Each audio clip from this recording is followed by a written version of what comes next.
So talk to me about the project. I know we're filling up here. We'll reset the room in a little bit, but like give me a 2 to 3 minute overview of the project and then we'll dive in.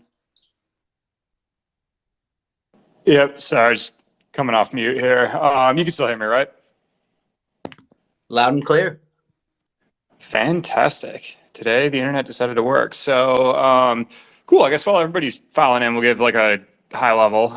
So we are Good Vibrations. This is intended to be a laid back collection drawing from inspiration of the Solana Beach ecosystem. So you'll hear it time in and time out. We're not trying to build an island. We're not trying to come out here and disrupt the ecosystem entirely.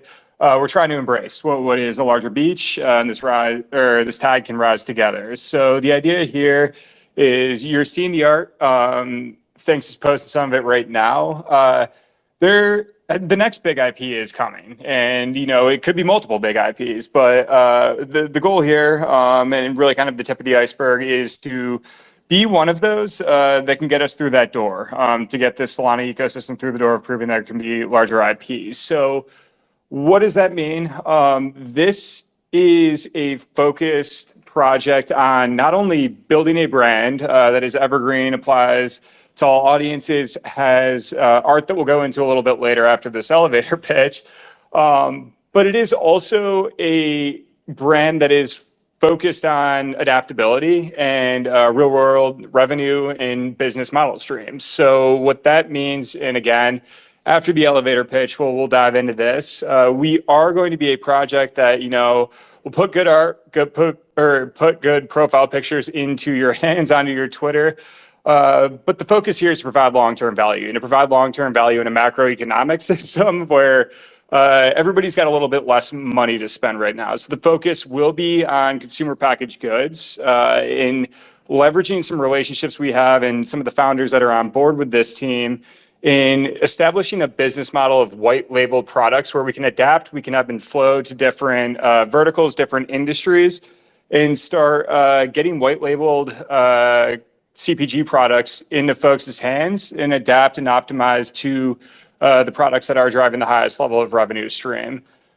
I'll pause after this piece. The focus and the value we plan to drive for users is we do plan on embracing the community. And the community is not just our Discord. It is, when you look at it, AMMs, loan platforms, budding and competitive marketplaces are all providing new features. We plan to embed ourselves in this community by embedding ourselves in this utility, and right out of the gate, having these NFTs accessible and usable within the broader ecosystem that's budding around us. But this will also be an opportunity to leverage our IP rights and licensing, as well as receive good credits on our marketplace to redeem a lot of these consumer packaged goods. And then down the line, offer an opportunity for you yourself to potentially be running some of your business through this, leveraging our IP, as well as being potentially an affiliate and benefiting from what is a growing and expanding CPG business, all shelled under some LaCube Ocean art. Gonna pause there. That's a lot in the elevator pitch, and I know people are still rolling in. So any questions there? I mean 1,000, right? But let's back it up to like the first thing that people see, the art. And then we'll dive a little bit deeper in utility and like the actual real life utility and the consumer goods side. So the art doesn't look like anything else I've seen. I mean, I've talked to a lot of people, and some people love it as a PFP, some people just love it as art, but it doesn't look like any other project. So I wanted to get your take on how you came up with it, and really why you drove with that aesthetic for this project. Yeah, it's a great question, and honestly, one of the larger reasons I dove in. So historically, I've been at Meta for 7 years, working with consumer packaged good companies, other companies here, and a lot of them that are winning Cannes Awards, that are winning a lot of creativity accolades, are leveraging this boutique agency in Madrid called LaCube. So calling on the fact, we are trying to kind of bridge this gap between that world and this world. We tapped that studio, LeCube, who's worked with Spotify. They're currently doing McDonald's animations, Nike, and a lot others to do this profile picture, as well as just supporting our assets as we kind of unfold and unpack the roadmap. The important piece here is this. With the art, we wanted to create something that's evergreen. There is fantastic profile picture and our innovation already happening on Solana. Ours was focused on how do we, if we're going to go CPG, if we're going to be going from selling, boxed water to potentially cannabis gummies, we need something that applies to everybody. We need an evergreen piece of art that, can be on a billboard. It can be used in advertising. It can be used on a ton of different products. So the focus here was to not go after a niche audience. It was to launch an 8,888 profile picture collection where this can be broadly applicable in evergreen in terms of brand, as long as that large established brand in the Solana Beach, identity is created through these pictures. It's applicable everywhere. We're not going after trying to kind of figure out a corner or a niche. This is something that we want to be a mainstay and a namesake in everybody's house. And with that, we needed to tap a creative company that has that resume and that background of doing this. And then to just add a little bit onto that, LeCube is going to be an important partner, right? Because if you think about it, we use them, and we were one of their first partners to really get them to do NFT art. But these guys are getting RFP'd. For those that work in the ad agency or the creative ecosystem, these Web 2.0 brands, these brick and mortars, they're looking for cream of the crop art agencies, art boutiques, art studios to give them an answer on what their Web3 entry looks like. So our hope here, if this goes successful, we have a translatable business model, but as well as like a proven track record now where LeCube can lean on us to help kind of fill out those details, or we can help collaborate with them down the line for other folks coming through the door. That's the ideal state. That's ambitious, but that is certainly a goal we're kind of holding in the back of our head as an opportunity down the line. If this art, continues to resonate and continues to be used and scaled post-mint. So just for a little more clarity with this art, when you are actually putting products on shelves, will you leverage some of this art, whether it's this specific pieces or just the aesthetic for the goods themselves? Yeah. So Teacher 3, are you on right now? I'm going to defer to you one more time. So I'm still going through like the legal coaching where I'll probably just promise something that'll get us jailed. So I'm going to lean on him to kind of clear this one. All right. And so this can lead us into a larger conversation around like licensing, and we view like licensing as a super crucial and super important element to NFTs in general, and especially or particularly to this NFT project. And you see a lot of it on the ETH side of things. You don't see so much of it on the Solana side of things, but we're about to change that, and we think that dynamic should change for the vast majority of groups that are kind of building and doing things here on this chain as well. So we're going to have various levels. Like we encourage our holders to really leverage their IP, the IP that they gain from holding their NFTs. And there's a couple different ways that we're going to do that. I think the first one really is being able to pass these specific licenses on to our holders. And what that looks like, we've built this set of agreements, these set of license agreements built off of A16Z's Don't Be Evil licensing scheme. I don't know if you guys are familiar with that, but it's really about passing on various levels of IP from like a decentralized NFT entity onto the holders. So we're going to be passing on personal, limited, non-exclusive commercial, full non-exclusive commercial, and even full exclusive commercial licenses to our holders in a varying degree of different scopes. Obviously, the higher tiered licensing agreements, like the full non-exclusive commercial and the full exclusive commercial licenses, are going to require more. We're going to have like a stacking and staking formula, where the more you are able to get together and stake, the higher tier of licensing you'll be able to unlock. And so obviously the more premium licenses are going to require a little more NFTs. This is also going to be like a time locked mechanic. We're looking at a year right now for initial licensing. Why we're doing that? A couple different reasons. That's because like when we're looking at partnering with large groups externally and like large Web 2.0 and like legacy companies. A lot of them are going to look at the existing license and license holders within the group itself. We know and anticipate from our just previous business experience that like if you have 1,000 different license holders on a particular set of IP, it makes it very difficult to like sell the IP or monetize the IP further. And so like if a group like Netflix or HBO comes along and they want to do an animated series with us in LakeU, we're going to run into some issues, particularly with the licensing issue. And so that's why we did it for a year. We think that gives us like kind of a finite cap that'll be like kind of evergreen. You'll be able to renew that at the end of the period. I also don't want to misrepresent the scope of licensing that we will be giving out here. In particular, like specific forms of media, we're going to reserve those exclusively for our brand and for our business, primarily because we have like are already kind of in talks with development studios and illustrators for some multimedia that comes out of this kind of IP and enterprise. And we know that we're just not trying to hamstring ourselves and restrict ourselves from being able to produce the things that we want using the IP that we have. The different like tiers of IP will all come with like to draw a stark contrast between CCO and what Proof is doing, and between like Yuga Labs and the limited CryptoPunk licenses. Like we're not really going to take either one of those approaches. We believe it's your asset, your business, your products should be your revenue as well. And even past a certain point, like we don't think we're privy to, even with the royalty issue, we don't think we're privy to royalties on your small business's revenue. The biggest thing that we have that I put in there as a protection, kind of a CYA mechanic, really is just hate speech clawback provisions. That's for like if you have a brand or a business, it's kind of bringing bad vibes. We don't want you to be able to cause harm, like brand damage and reputational harm to our business. So we did make sure to include those in the licenses.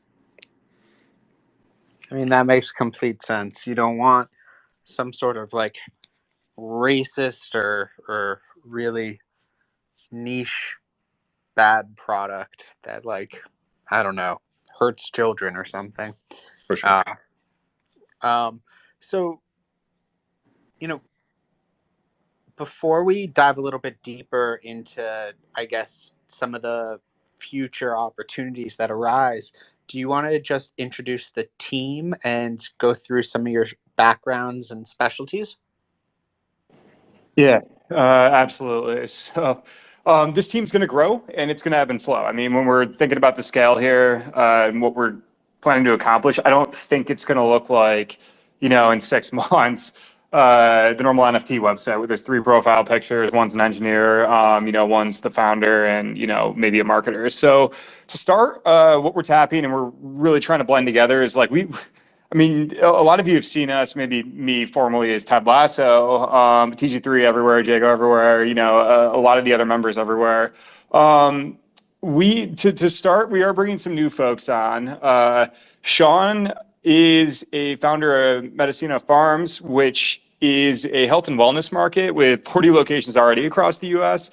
He's partnered with Whole Foods in bringing his subject matter expertise is going to be critical in kind of understanding how do we, A, contractually, but B, just from a business value prop, work with a lot of these existing and incumbent brick and mortars to build a business, but also just giving us thought leadership that we can blend with a lot of our, history working on blockchains, in NFTs. And another one of the folks that really comes in as a subject matter expert of CPG is Drew, who already owns a few products, is selling them, and is going to be critical as we roll out a white labeled business in helping us scale that and kind of see around corners for the rest of the team. Pre-mint, we're also really excited to work with a lot of the best advisors. We can't name them all, but happy to answer those afterwards. But one of the founders I do want to call out is Will, who is a Cannes Award-winning strategist, and he's worked with Apple Music and Beats by Dre to direct a brand. So when you think about going back to the art and the ambition with good vibrations, yeah, like any of us can come in here having some NFT expertise and say, hey, we're going for a brand play. We know, we're going to need a strength-based team and organization, and Will is going to bring that acumen to us and keep us accountable and honest for what it truly means to build a brand and to hold ourselves accountable for that brand scaling into something larger than what a lot of others ambition. Again, myself, I've been a marketing science at Meta. That is my 9 to 5, or 9 to 10 p.m., 9 to midnight some days. But where I really am trying to kind of finally wade into the waters is I've been sitting on the sidelines. I've been, minting, flipping, participating in DAOs, trying to kind of just expose myself every and anywhere to kind of understand, hey, like, does this day job apply to what is a passion area? And Good Vibrations was the first place where I was like, man, there's a lot of applicability for understanding revenue models, seasonality, the current macroeconomics, and applying that to product vision and product roadmap, product marketing here. So that's what I'm hoping to bring on board. And then our resident lawyer, TG3, who's just been talking, he is a founder of Visionary Studios and also a founder here. Also hugely active person in Monkey DAO, providing law expertise, running for the Monkey Board previously. So we're living and breathing a lot of this stuff, and we have been for years with you guys. Kyle is the other teammate from Visionary Studios that will be developing initial and ongoing utility and offerings for the GV community. But keep in mind, you're going to see some of our names more certain weeks and less certain weeks, because we are going to lean into what the needs are for what is a complex set of utility and roadmap items. So we're not king making, we're not going to have one guy that's running the whole show every day or every week, but it will be, through the efforts and the debate and the putting together a lot of different experiences that we hope to really kind of execute on everything and hold each other accountable for everything we're setting out to do. The other person I want to shout out, Z. You can see him in our Discord. You may have seen him over in Gothic Degens, Alpha Hut, best in class community manager. And he is kind of our lifeblood. He is our identity of creating Good Vibrations. So really excited to see him blossom within the Good Vibrations community, leading that, but also kind of hoping, he can really bring some of this expertise as we continue to scale out in making folks that, maybe buying some of our products but not familiar with NFTs comfortable at home and learning about Solana for the first time in our Discord. That's some of us, but I will pause there for any questions, because that is, mostly the core team, but you will see new folks introduced, and we're excited to introduce those folks to you.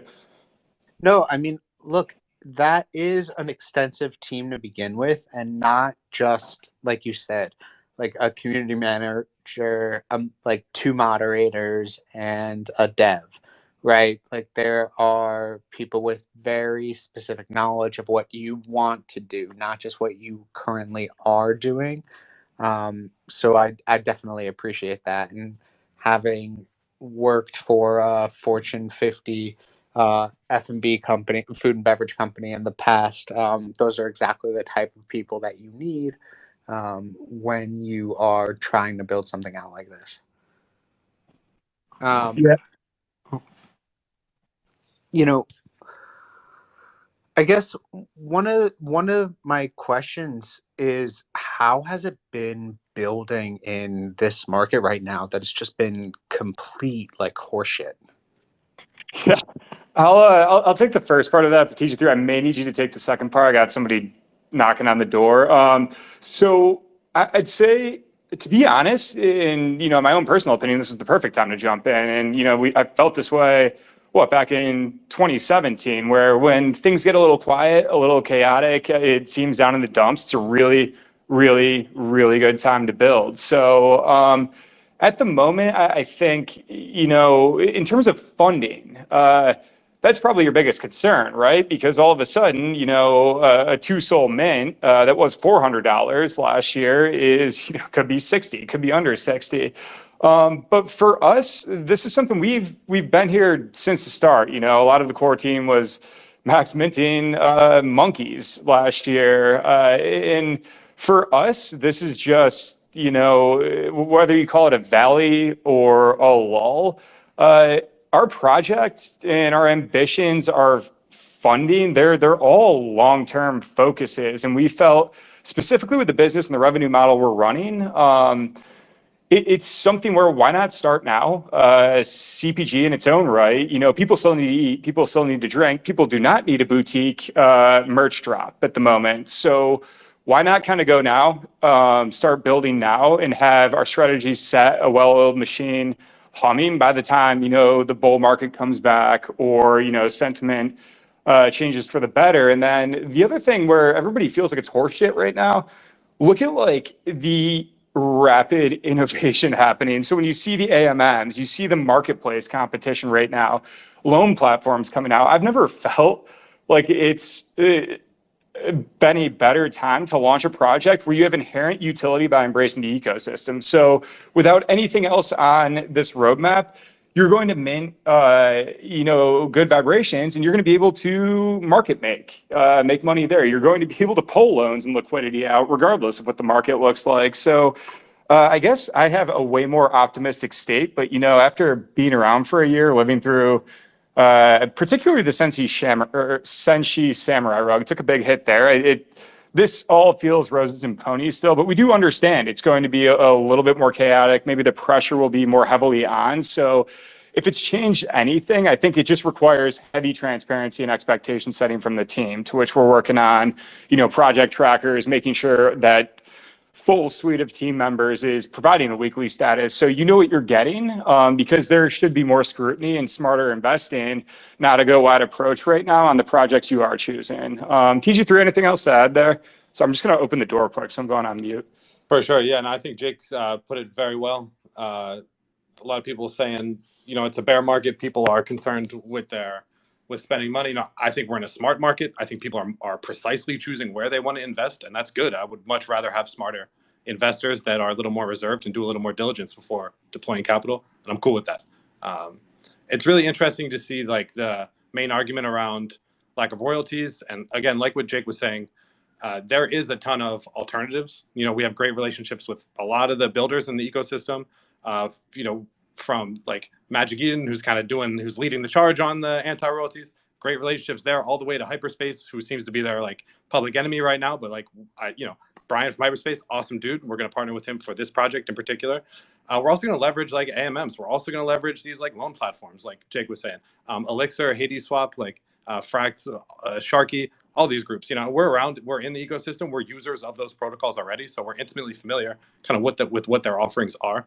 And we're excited to integrate with that for sure. And also, man, during the bear, like it's nice building. A lot of the noise kind of exits left, and the real ones kind of stick around. So, yeah, absolutely. I mean, I have so many things to say on this topic, but I agree with you that now is the time to. I mean, like saying now is the time to build is stupid, but now is the time to try new things, and actually like explore what the future of NFTs look like, because it's not like, hate to break it to you guys, it's not just a new PFP project.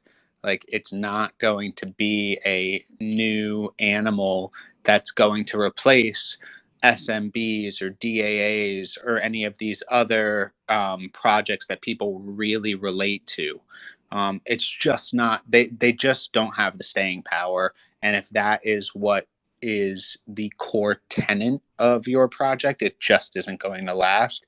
It's about creating actual value. And I respect what you're trying to do there. And frankly, I'm seeing a lot more of these attempts. And I think that that is what I find really refreshing. And I think that, like, to your point about, like, and I think it needs to be really acknowledged, right? Is that there's less money in Solana NFTs right now. It's a fact, and we're seeing it, and we're seeing it in this very strange way right now that I didn't think we would be, where all of our bags are down, and I don't think that that will be the case for long, and I don't think that that makes much sense. I think that as money either stagnates or continues to decline in the ecosystem, it will become smarter and it will collect around a few high-end projects. And I don't mean high-end simply expensive projects. I mean innovative projects. I'm going to shout out like degenerate trash pandas is one, simply because they are, under 10 soul and still extremely innovative. But projects of that ilk that are innovative, are going to see an influx of money in my in my thesis for the next 6 months. And we're going to see maybe 20 kingmaker projects. um, Outside of that, I love that you're using AMMs. I think that they really are the future of Solana NFTs for a few reasons. One, they promote decentralization. The liquidity pools put market making back in users' hands and investors' hands versus simply, a unilateral. Sorry, I'm losing my words here. A unilateral, order book, right? Which might seem like nothing, but it actually leads to much less price fluctuation. So you're going to see much less of this like pump and dump. It's just not going to be able to happen because people would have to manipulate multiple order books, which is just, I mean, God, if you could do that, power to you. But it's just much harder to do. So what you're going to see is just organic decline or organic growth in price for projects over time, which is just much steadier. It means you're probably not going to see 10x on a project day two, but you're also not going to see it go to zero day two unless you're stupid enough to, um, you know, uh, invest in the Balloonsville guy for the third time. Yeah, and much to your point about about companies being innovative or about groups being innovative and building this kind of new value. Yeah, PFP projects it's gonna be a hard road ahead for a lot of these groups, especially the ones that are relying on secondary royalties to fund either team development or team salaries, stuff like that. But this is always a conversation we always have internally is just like what exactly NFT technology is supposed to be used for and like what it should be used for. Obviously, art is like amazing. It resonates with a lot of people. It's the first thing that people learn, first thing that people see about NFT tech. But I was introduced to NFTs as ways to record land sale contracts between parties, so that it removed any type of trust-based system that could potentially be abused in there. And a lot of things can and should utilize NFT technology and leverage NFT and blockchain technology that we're just not seeing yet. Titles, housing, records, deeds, and stuff like that. Something else important to point out about just like NFTs and where we see these growing, like you should all be, or everybody, the first question you should ask like before kind of jumping into a project is like, can the team behind this really build like a sustainable and successful business, like with the amount that they're raising and the IP that they have currently, or the IP that they can develop in the short term? And I don't think a lot of groups have the necessary experience or even relevant kind of connections to pull off a lot of stuff that is longer term and longer looking. And a lot of that just comes from like life experiences, education, business experiences. And we bring a lot of this stuff to the table. We're super excited to build out like proper like revenue generators and revenue verticals, completely separate from our NFT collection, to the point where a good amount of our founders have equity in the enterprise itself and not in the NFT collection. And we're doing this for legal purposes as well a little bit, but this incentivizes them to make the business as successful as possible because that's the only way these guys are getting paid. And so we also think there's different modeling, different structuring you can do, and people should start doing. And I think we're going to see a lot of changes, especially in the Solana ecosystem, coming in the next couple months.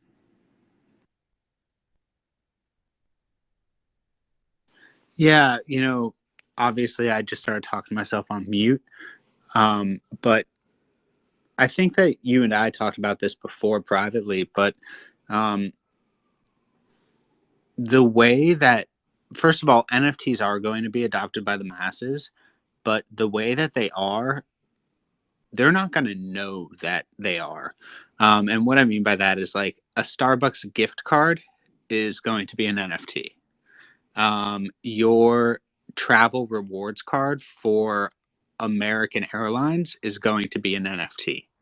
That is how you're going to get your grandmother and your, like, I don't know, your grandma to use an NFT, because 90% of people think NFTs are a scam, and if they don't know they're using them, but it's actually a B2B solution, you're going to see a wide adoption, because the blockchain technology itself helps and will replace so much of this yearly expense for businesses on software as a service, especially on point of sales, right?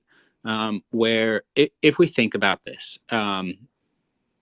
and consumer goods is a great example, which is why I love your project and why I took part in the pre-sale. If we think of point of sales, right? If you think of a rewards program, every shop in your town has a different rewards program that they pay millions of dollars to a software company every year to update and keep running. And they're all ridiculously stupid, slow, and unique for zero reason, where they could simply be an NFT, have all of the data in one place on the NFT itself instead of on this unique software that is a recurring expense for the company. And all of a sudden, this technology releases so much of the expense and increases profit margins for industries all over. And it's industry agnostic. It's really a no-brainer, and like these Web2 legacy businesses know this, right? And a lot of them are sidelined right now because there's regulatory like uncertainty, and they'd rather not expose themselves and their shareholders to scrutiny just by like not knowing how to move in the space correctly. And a lot of these guys are like, and we just saw was Toys R Us today made an announcement about coming to Solana, and like much to that point, like the most impactful and widespread NFTs are going to be completely free. They're not going to have a mint, and you're going to sign up using your email address on your iPhone. Like you're going to be using NFTs and blockchain technology, and you're going to have no idea that you're doing that. Much like how Starbucks is kind of handling their foray into the space. 100%. So let's turn it back to you guys. How do you envision success, and where do you see yourselves in 6 months, best case scenario? Yeah, I can take that one. Sorry, I'm like in and out of a separate work call, but it looks like they all just didn't join, so we're good to go.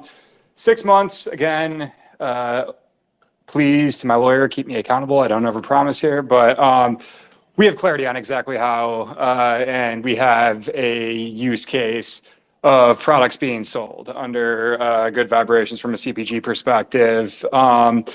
Being integrated and having good liquidity into the AMMs, I think, is going to be critical. We are launching in a period where everybody's looking for answers, and if anybody has an answer on pivoting away from a royalty scheme for a sustainable business model, they're lying to you. So having clarity on what sustainable revenue looks like and having proven case points, that would be most critical to me.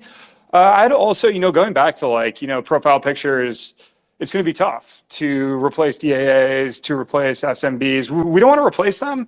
Our goal here, like, to your point, is there's a lot of people not on Solana yet, and this is a product utility that could have folks, buy a product, all of a sudden be like, what the hell is that shark on my boxed water? And then they are now on Solana. So I would like to see, and I've been looking at, the data scientist in me has this kind of peak of interest, is like, let's actually look at, what net new wallets can we attribute, or net new Discord folks that are not a member elsewhere, where, the reverse, our revenue streams, our product brought somebody onto NFTs because of infallible value driven by what was, historically a Web2 business stream. But TG, anything from your end? That's kind of like how I look at it.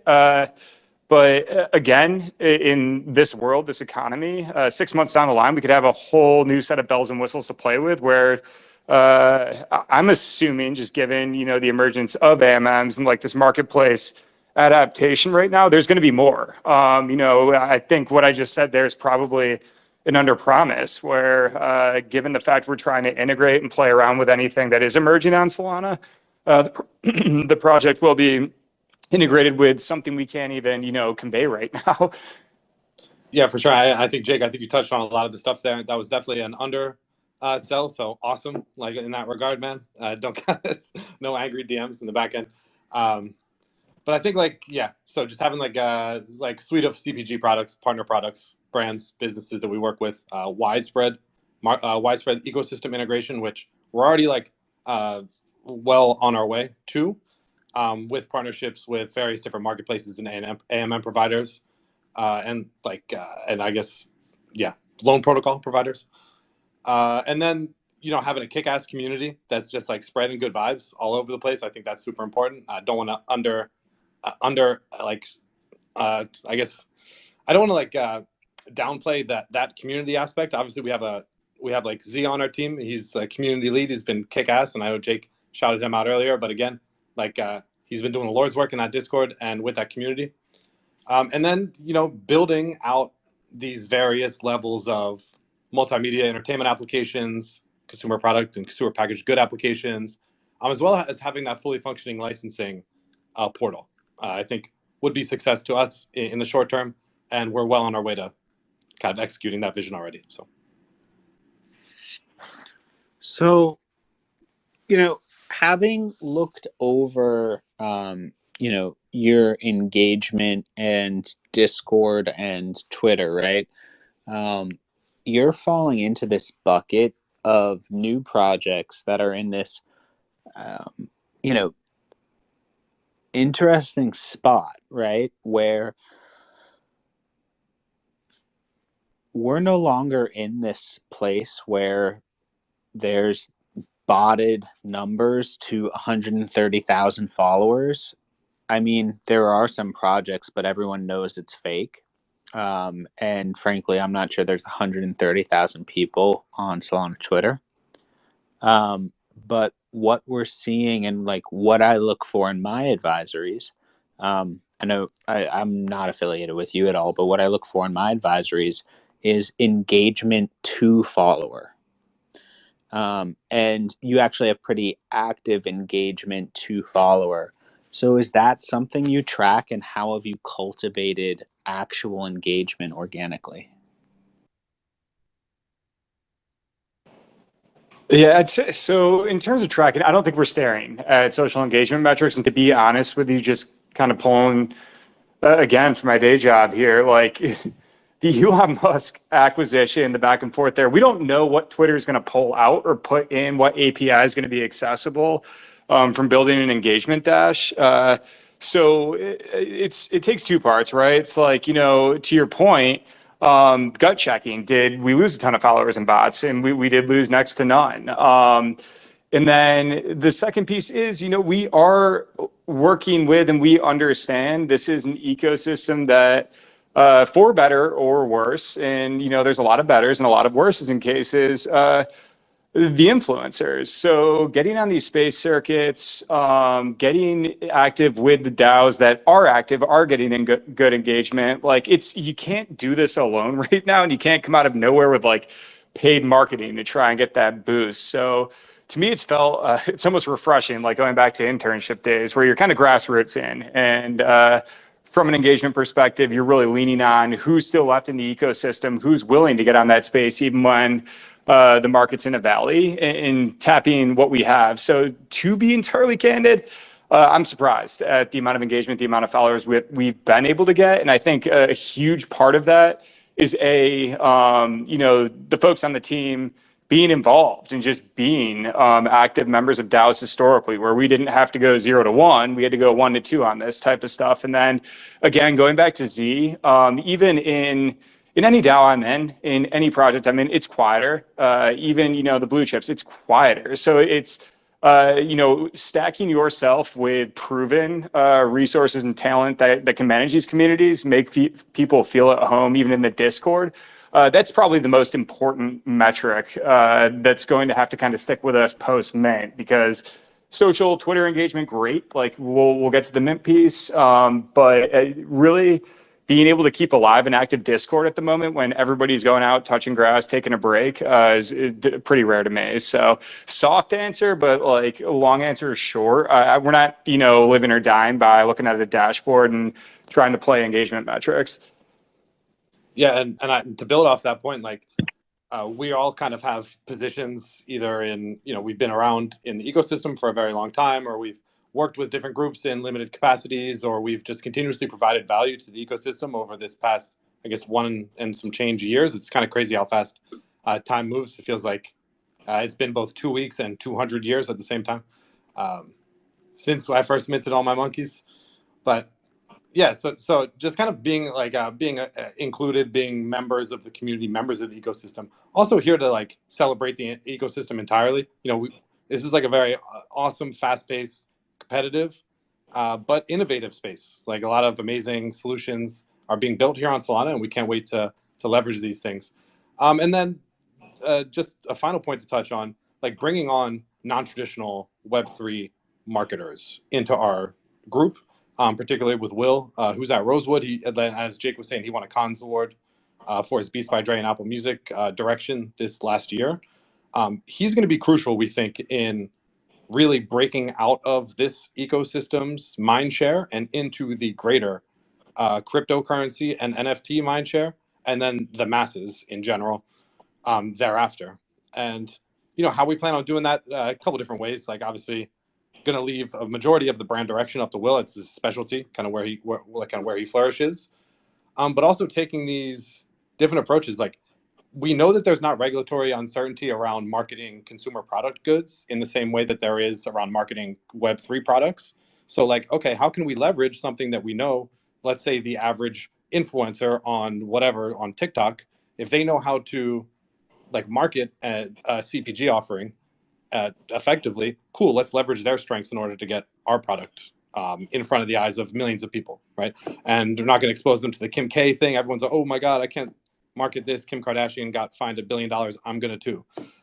So definitely avoiding all of that type of stuff. And then using like, we're not doing any paid marketing right now, but that's definitely not off the table. I also think like we're in the process of building like a Facebook community group. Like I think that's going to do wonders for our community and engagement as well. Not everything needs to live on Twitter, and so we do have an active Instagram page, and we have active various other social media outlets where we can kind of get the word out about our project.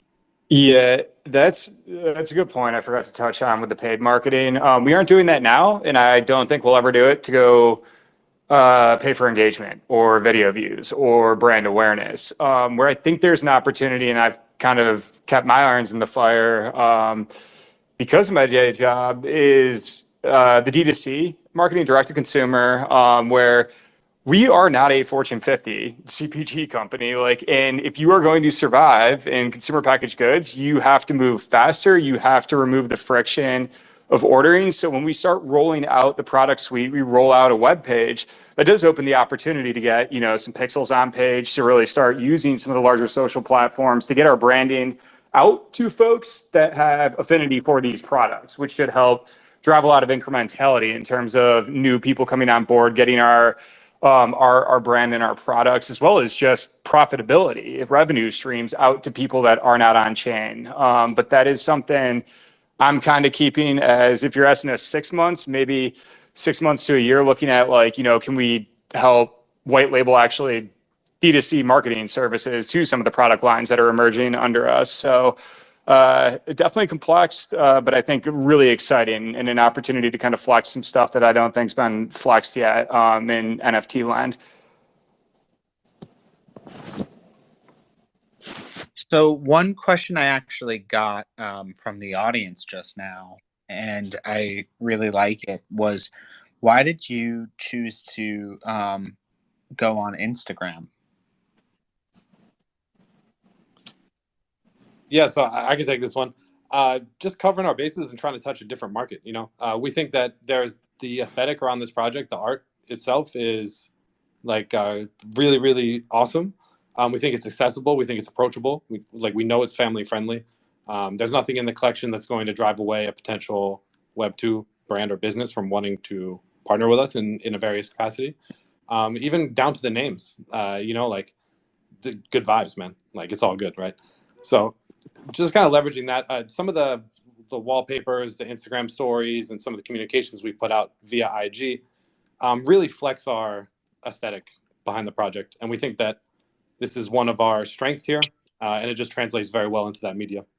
Yeah. And then there's also, I mean, their digital collectible roadmap coming out. So like we think this art's suitable and could be one of the first through the door, and like leveraging some of those being suitable to people that aren't on crypto and might find Instagram or Facebook as a portal.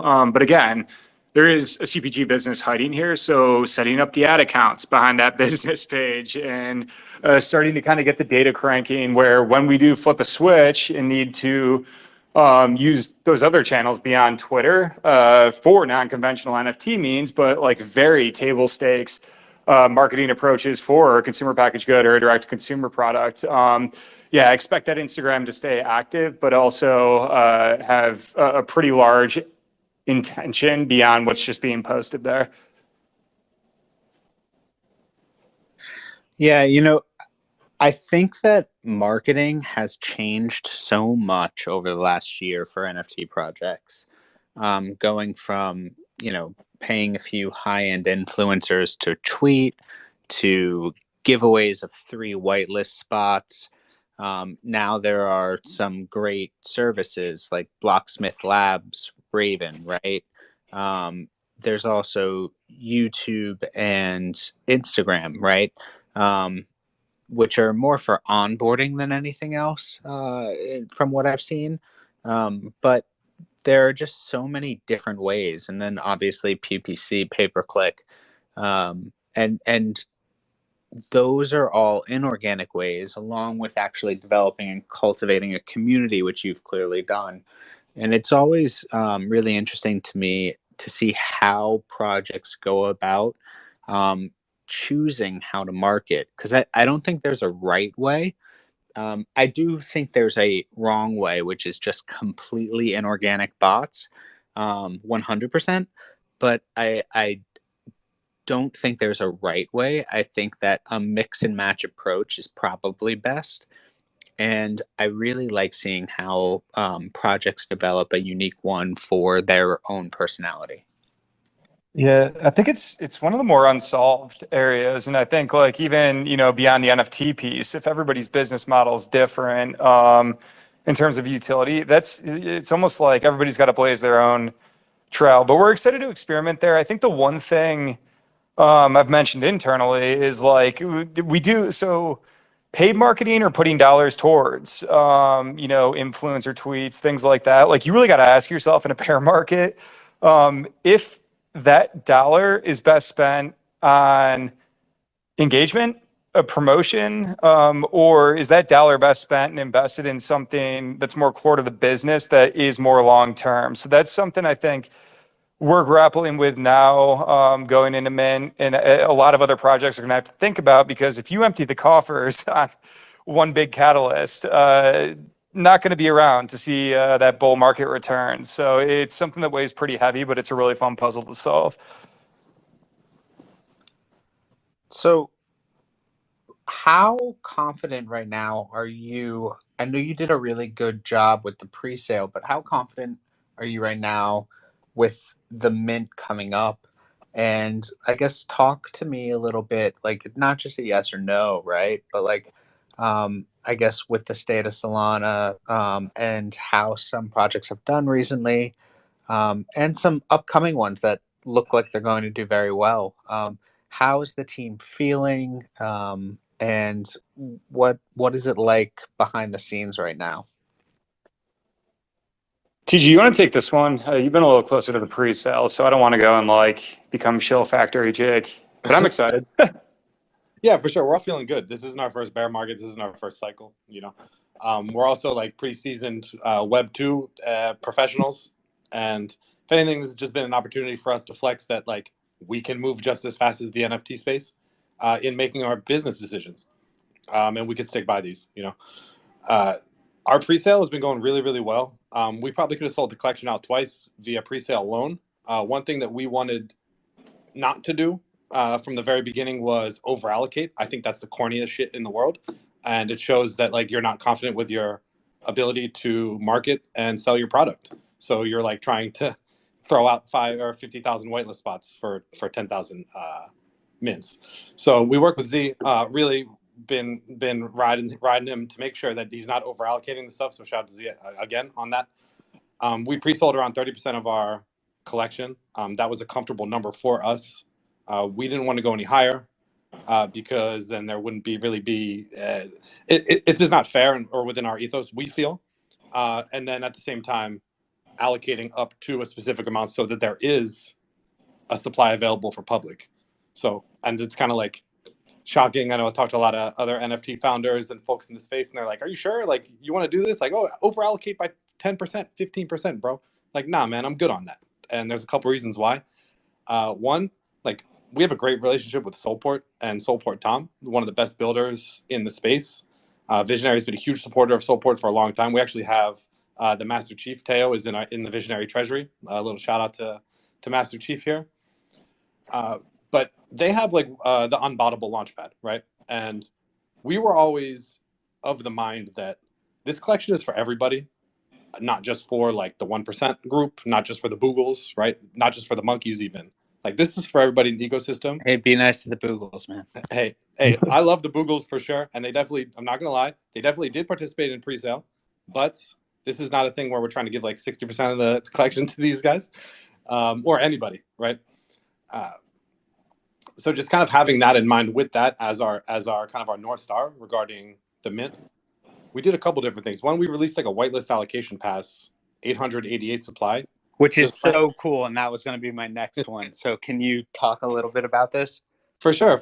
We thought that would be an awesome way to return value to a couple different groups here, primarily amongst them, the folks that are not affiliated with the DAOs, the investment groups, the NFT projects that we either provided allow list spots to or pre-sale spots to. There's a ton of people out here that aren't affiliated with these groups, and like they're in the Discord, they're grinding, they're sending pictures of them throwing up the shaka, they're saying good morning, good night, and they're super active, right? And these guys are like amazing brand ambassadors for us. These guys are amazing community members, and we wanted them to not feel like we forgot about them or that we didn't respect their efforts and energy and their vibes that they're giving us, So giving away giving a certain portion of these, it was 10% of the collection, just allotted to community members, like folks that were active and available at 2 p.m. last week in the middle of the afternoon.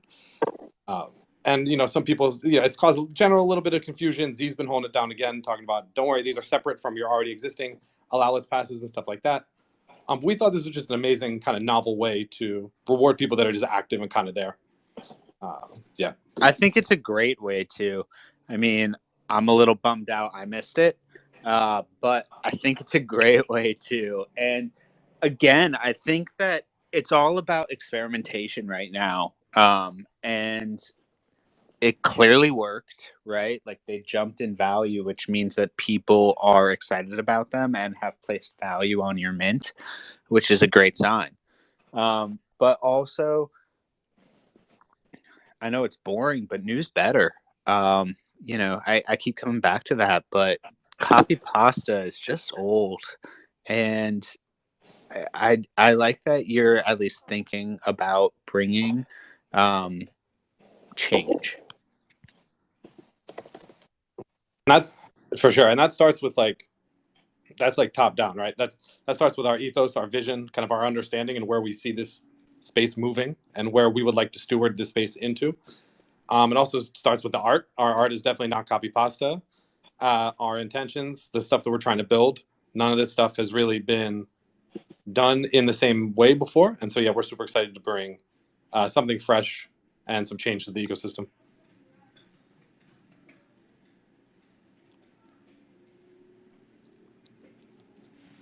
So look, I see we're an hour in. I always like to end these the same way. Is there any question that I haven't asked yet that you want to talk about? And if so, let's talk about it now.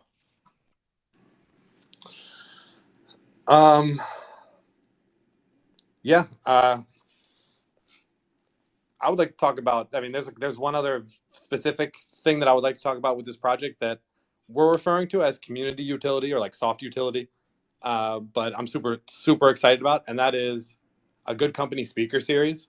You know, all of the folks either on Good Vibrations project in particular, Visionary Studios, or affiliated groups here, super connected folks, really well established, and a ton of them have expressed interest like throughout their NFT journeys that they didn't feel like there was an appropriate networking or speaker group that they feel like they could improve their professional toolkits with. And so I'm excited to like leverage my personal connections and all the friends I've made over my many years here, just to bring like Web2 experience and business acumen and to our holders directly. And that could be like a ship hosting seminar. That could be like a business development workshop, or a genius call where we get a guy on here. You get to talk open AMA 1 hour with somebody who is in a high place somewhere, right? And one of the first folks that we got lined up for is like somebody who's a World Economic Forum global shaper, and he's just going to talk about like unrelated macroeconomic issues with our holders. And like to me, that's super exciting. I'm like a lifelong student, and I'm always looking for ways to improve myself. And I know that the Web3 ecosystem, the folks in here are extremely skilled in their lanes and some of the things that they do, but there's also a lot of growth to be had on the other side, and a lot of growth to be had in kind of around the margins. So we're happy to facilitate that growth. But aside from that, I think we touched on most stuff. I think that that's a really important point, and I'm glad that you brought it up. Look, I love this conversation. I'm clearly bullish. I took part in the pre-sale, and I'm excited for what's to come. I love the art. I love what you're trying to do, and I wish you luck. Thank you. Yeah, hold us accountable. I mean, feedback's a gift. So let's try and get through this bear market together, guys. Appreciate the time, and looking forward to building with everybody here. The beach is open. Oh, don't worry. Have you ever seen my Twitter feed? I am not. I am very confident in giving people feedback, so don't worry about that. We're awfully good at fudding our own bags too here, so we'll see you there. Yeah, unfortunately, all my feedback seems to be against my own project investments. I have to be better about that. But no, I'm excited, and we'll see what Mint does in a few days. But good luck, and to the audience, thank you so much for tuning in today. Have a great rest of the day, and I'll talk to you soon. Yep. Later, guys. So much, everybody. Appreciate the time, and thanks. Appreciate it, man.